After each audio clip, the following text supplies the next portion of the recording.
In today's video, I am going to teach you how to create business reports in Jotform using Claude AI. Start by logging into your Jotform account.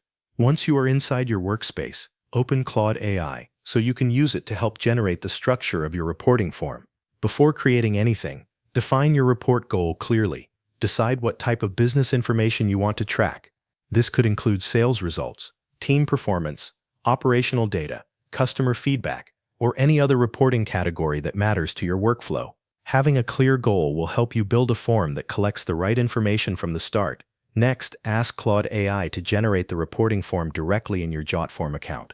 Use this prompt: create a business reporting form directly in my Jotform account with structured sections for categories, metrics, performance data, and summaries. Make it clear, organized, and ready for reporting. After Claude AI creates the form, go back into Jotform and review the result carefully. Check that the layout is easy to follow and that each section matches the type of reporting you need. Make sure the form is organized in a way that will be simple for users to complete and easy for you to analyze later. Then add the specific business reporting fields you need.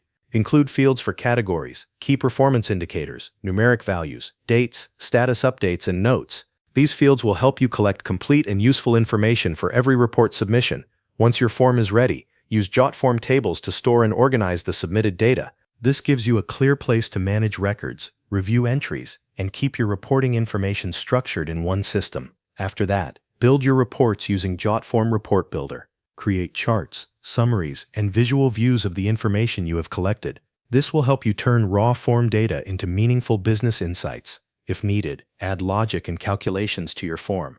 This can help automate totals, scores, or other important metrics. Automation saves time and improves accuracy, especially when you are working with repeat reports or performance tracking. Next, test the entire reporting flow. Submit sample entries and make sure everything works correctly, from form completion to data storage and report generation. Check that calculations, fields, and report outputs all behave as expected. When everything looks good, publish and share your form with your team or audience so they can start submitting business data. Thanks for watching. That covers everything you need to know.